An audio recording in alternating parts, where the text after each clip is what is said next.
In many ways, we are living at a unique juncture in time, specifically the year 2013, the beginning of the 21st century. We're sort of at the cusp of something far greater, and yet we're still a while away from it. Now, the topic of this video is somewhat specific and simultaneously somewhat general. I'm going to be talking about the dissolution of political ideologies. And this dissolution will be brought about by an increased understanding of reality, i.e., scientific reality. When we look at political systems or political ideology, we should recognize that these systems are essentially systems of speculation. They're attempts, some better than others, some worse than others, attempts to understand mass human psychology, behavioral motivations, attempts to at least theorize on what an optimized civilization might look like, and even attempts in what will bring about the most happiness in a population. And it's worth noting that this is actually, on some level, an attempt to understand the world, and in some respects a somewhat scientific method in doing so. Many political ideologies adhere to principles of empiricism, observation, and base their own tenets on such observations, at least in part. But if we look at the evolution of knowledge, the quest to understand throughout human history, we see a gradual development.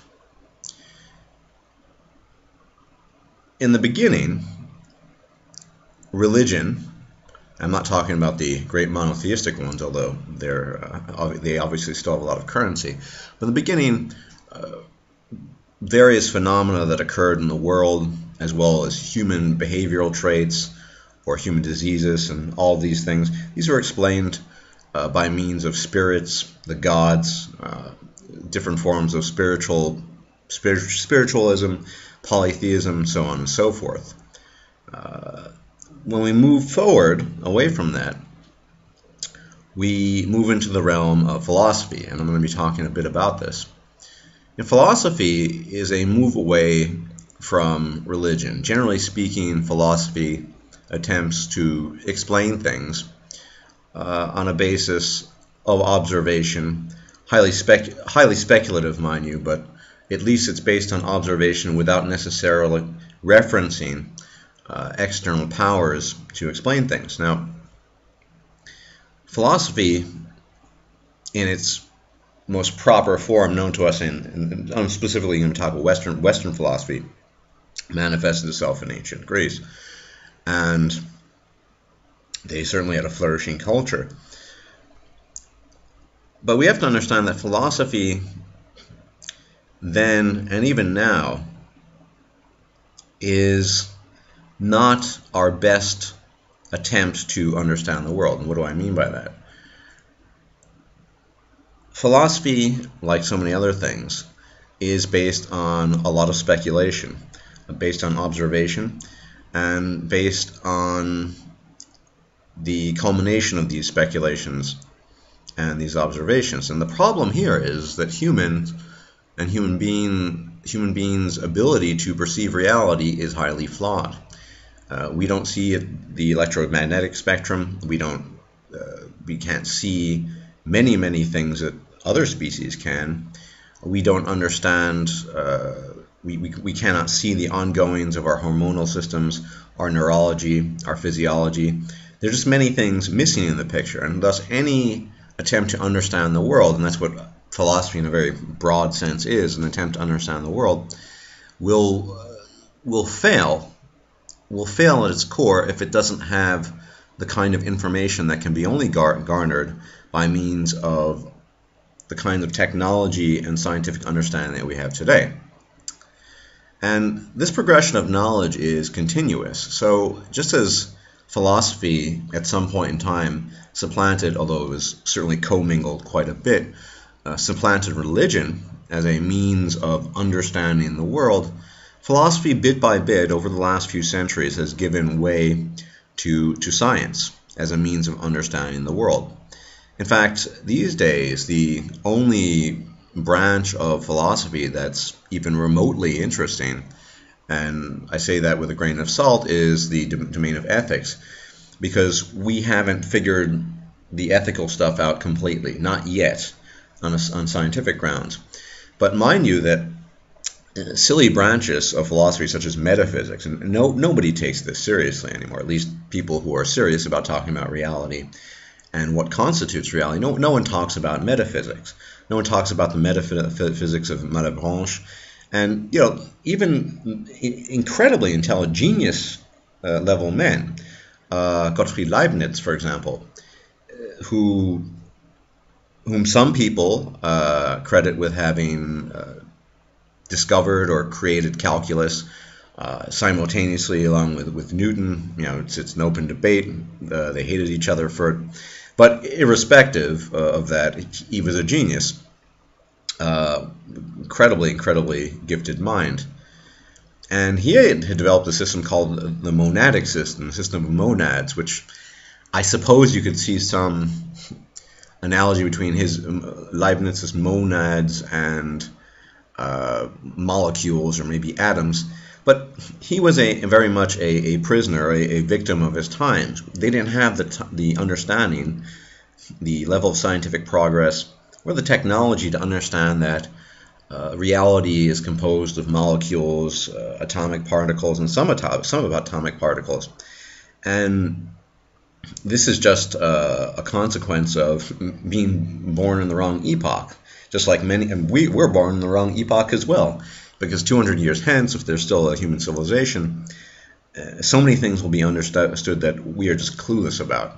And they'll laugh at us, rightly so. But the main point being that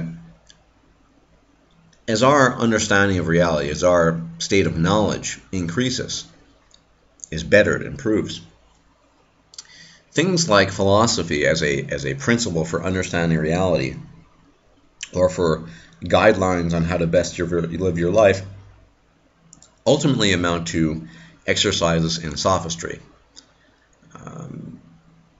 Now, the counter-argument to this is, well, science hasn't figured everything out and you're guilty of scientism. Well, no, it hasn't figured everything out, but we're on the way. Scientists and scientific endeavor is on the way. And philosophy is sort of holding on to these remaining domains, such as ethics, and, well, that's pretty much it. Philosophy really has no say whatsoever about reality anymore. Metaphysics, physics, and logic proper can be considered, formal logic, which I actually have studied reasonably extensively. Could be relegated to any number of disciplines within the sciences: mathematics, formal linguistics. It's used in both, although it's used quite a bit in formal linguistics as well. Semantics, specifically formal semantics. So, the domains of philosophical relevance and importance are diminishing, and this is how it's always been. As our knowledge is improved, as we gain increased knowledge of reality, and specifically, and most importantly, of ourselves, the importance of speculative thought on the nature of reality and the nature of man, the nature of human beings within that reality becomes somewhat bankrupt. Now, moving on from this principle that philosophy and philosophical systems are based primarily on speculative endeavor, born of ignorance, most often ignorance that's not the fault of the originators of these systems or philosophies. Once again, they were victims of their times. They were born in the wrong epoch. But the simple fact is that just as philosophy as a world, philosophy is a large field, if you will, a large field that could be plowed, but a philosophical worldview that's based simply on speculation and observation without scientific understanding to back it up is going to be a pretty bankrupt philosophy. Now, I'm going to argue that in the future, it's not a question of if, but a question of when, collectively speaking, all of our current political ideologies, you name it, progressivism, libertarianism, centrism, socialism, communism, conservative, left, right, these will become increasingly meaningless and increasingly ridiculous as our understanding of the world and specifically human beings increases. What do I mean by that specifically? Well, neurology, which is an infant science, neuroscience, is expanding rapidly. Neuroscientists and those of us who are interested in the findings, we're realizing and discovering all these new things.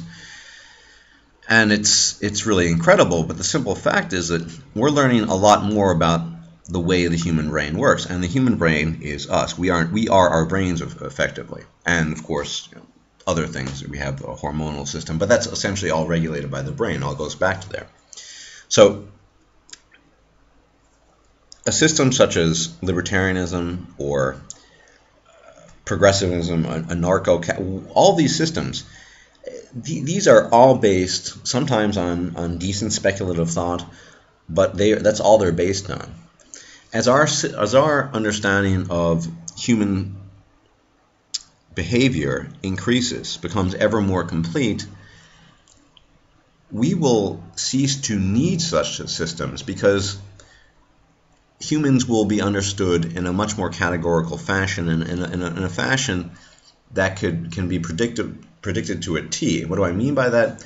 Human behaviors will be predicted, and we can already do this to a limited extent, based on socioeconomic tendencies, and this has been observed in the trend, for example, certain people to vote for politician X versus politician Y. But as we have an ever more complete picture of the mind, i.e. the brain, and how human beings act and react, these political systems are going to become laughable. And I already find most of them laughable.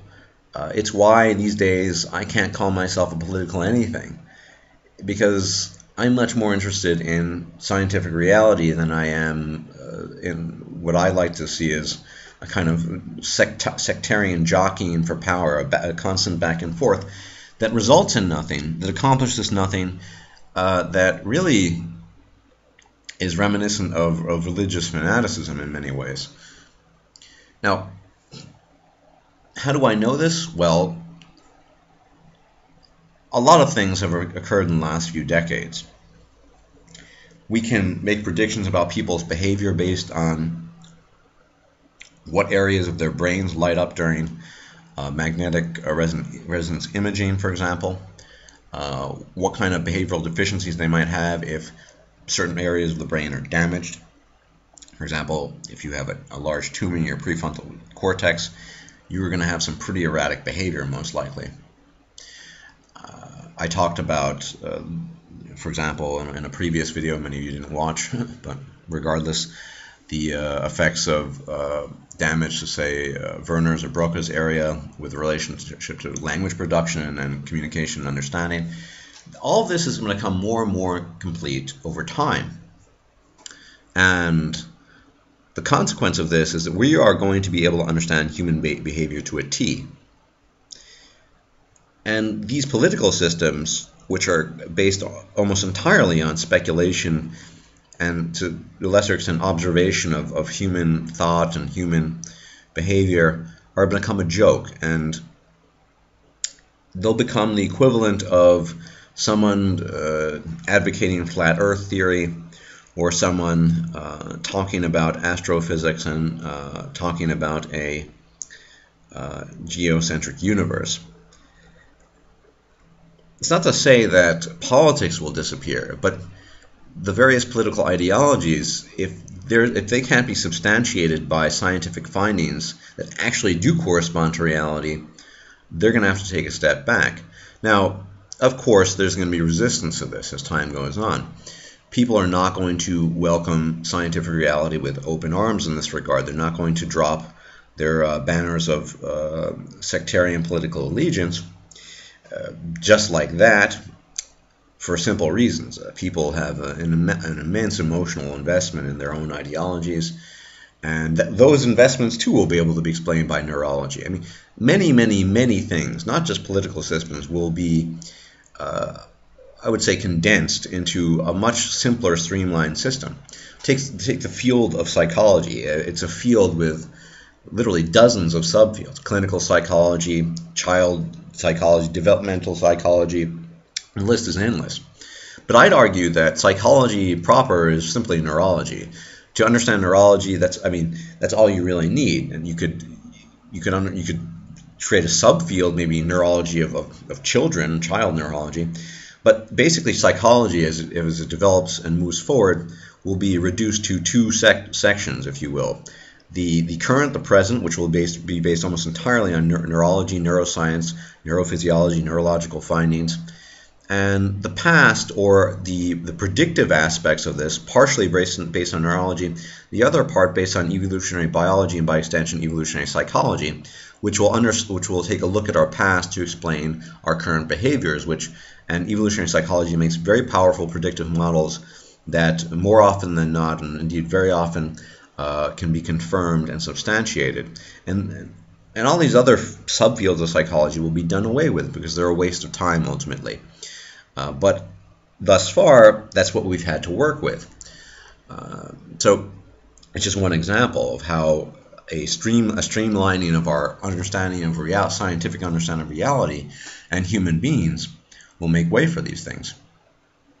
And political systems as well, importantly, this is very important, will die off eventually. People will still cling to them. People who are resistant to new discoveries or are not interested or resistant to scientific inquiry, especially if it stands in opposition to their political systems. But these systems will die off, and it will make way. They will make way for a new reality. Politics. I don't know what politics will look like in the future. But this is all just a question of when, not if. Maybe it'll happen in our lifetimes, maybe it won't. But if it does, it's certainly going to be very interesting. More and more, as time goes on, science is simply eclipsing these admittedly inferior means of acquiring knowledge. Political systems that are composed of a series of dictums and ideas that have been propagated throughout decades, in some cases centuries, were in many ways a decent attempt at understanding reality and human beings. But once neuroscience and understanding of just human physiology in its totality becomes more and more complete, these things, we're going to be able to say, this person will lean left or right, or whatever these terms will become meaningless, will lean in this direction because of X or Y factors, and you can see this activity going on in the brain, and so on and so forth. All these things will become predictable. It's going to become a pointless game, and no doubt they'll continue on for a while. I mean, many people still adhere to various superstitions and religious metaphysics to explain reality in spite of a reasonably advanced civilization. But there's going to be at the very least, a large subsection of society and civilization that's going to go with the flow and realize that political ideology is bankrupt, a waste of time. And if we are to look forward as a means of improving society, it's not going to be found in the proposed ideas of any of these political ideologies. I dare say even economic systems and economics, despite the heavy interference, or not interference, but sorry, input of mathematics, which of course are required for economics. this too will become less and less relevant and more obsolete, because people once again will be able to make predictions based on neurological findings as to what kinds of products people are interested in and why. There's an entire other element to this as well. I mean, the human genome has already been decoded. A few people, a handful of people have had their genome decoded, and in a few decades it's going to become super affordable to do so.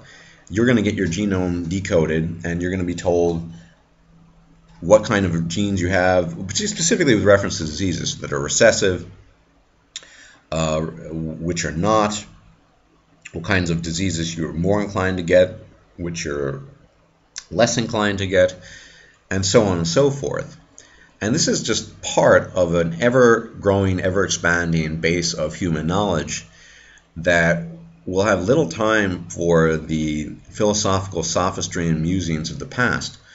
So, in a nutshell, this is the direction we're moving in. And expect some future videos of mine to also move in this direction. I think, and this is related to men going their own way, this final commentary, I think there certainly are steps in going your own way, and the important realizations of the things that both Barbara Ross and I have talked about in the past are still highly relevant, but at some point in time there needs to be further evolution, and the hallmark of an evolved mind is namely that, a mind that's constantly evolving, reevaluating things, and reevaluating positions. So MGTOW certainly is, in my estimation, the best position to be in, and for me and for many of you. But the question is, what do you want to do with that? Now, you'll see in forthcoming videos that I believe that MGTOW in general should take an entirely new direction. I'm not going to state that direction here because I plan on making one or two videos, lengthy videos on that direction and the general tendency. But expect future videos to at best be a mishmash of things related to this, what I've talked about in this video, as well as things related at least tangentially to going your own way. Anyway, this video, as you've noticed, will be or is on Barbara Ross's channel because of the copyright infringement limits. Thanks for watching, and I look forward to your comments and views. Everyone, take care.